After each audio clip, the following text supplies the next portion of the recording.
Sebelum lanjut, jangan lupa klik subscribe, like, dan lonceng notifikasi untuk mendukung channel ini agar terus menyiarkan syiar Islam.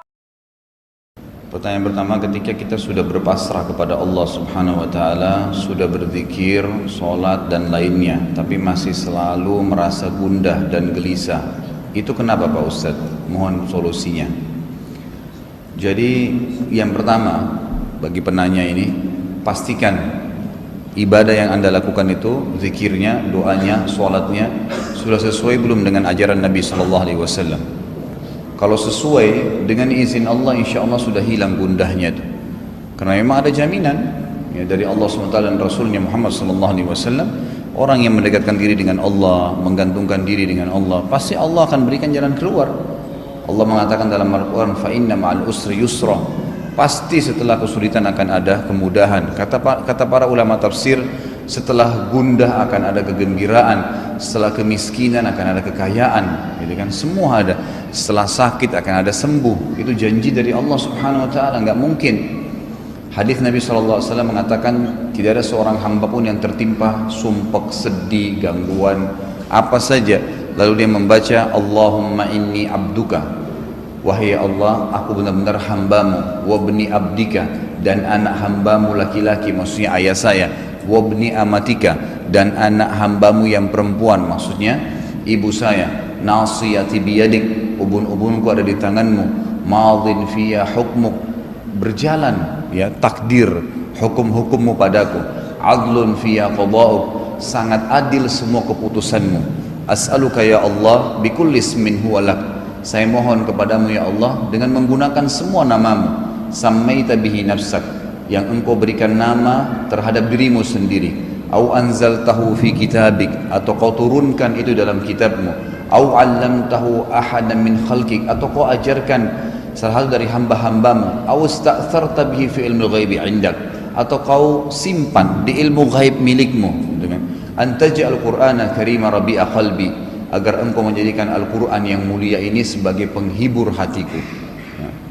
Kemudian dikatakan wa nura basari, dan cahaya penglihatanku, wa jala'a huzni, dan sebagai pengelenyap daripada kesedihanku, wa dhihaba hammi wa ghammi wa amradi, dan akan menghilangkan sumpekku, sedihku, dan juga seluruh penyakitku.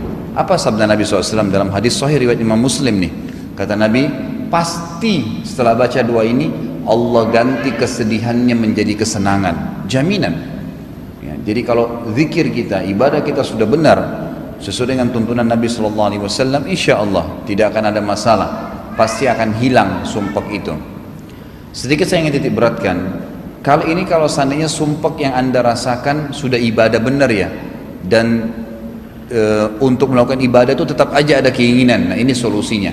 Tapi kalau misalnya sumpek yang Anda maksud ini, kalau mau ibadah itu rasanya berat sekali, gitu kan? Ada gangguan-gangguan berat, kayak ada hambatan untuk ibadah. Mau lama sholat kayak males gitu. Kalau dengar Quran merasa gelisah, ya nggak nyaman. Melihat orang-orang kalau rajin ibadah, maka kita merasa nggak nyaman berteman. Maka pastikan ini pengaruh daripada sihir. Ini pengaruh daripada sihir. Kalau malas beribadah malah. Maka solusinya adalah Anda taubat kepada Allah Subhanahu wa Ta'ala. Lalu ingat, pernah nggak selama ini ke orang-orang yang tidak pintar, bukan orang pintar lagi ya, orang-orang yang tidak pintar, orang-orang yang tidak normal, yang biasa dikatakan paranormal, ini pernah nggak Anda ke mereka-mereka ini? Pernah nggak konsultasi? Pernah nanya? Pernah dikasih benda kah? Yang diistilahkan dalam ilmu agama buhul, dikasih kertas kah, tulisan Arab, batu kah, cincin kah, keris kah, apa saja.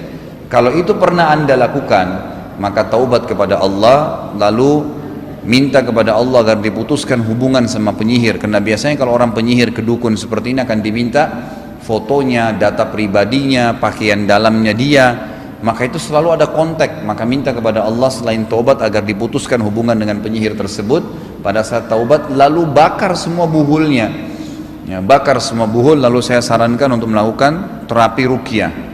Terapi ruqyah, dibaca ayat ruqyah, ditiupkan telapak tangan, kemudian diusapkan di tubuh dengan izin Allah. Kemudian jalankan juga sunnah-sunnah Nabi yang lain, mengkonsumsi kurma ajwa setiap pagi 7 butir, kemudian coba mengambil 7 lembar daun bidara yang dihancurkan lalu dicelupkan ke dalam air, kemudian dibacakan ayat ruqyah lalu diminum ataupun dipakai diusap di badan. Sebagian ulama sekarang mengatakan boleh dengan meruqyah, membaca ayat ruqyah.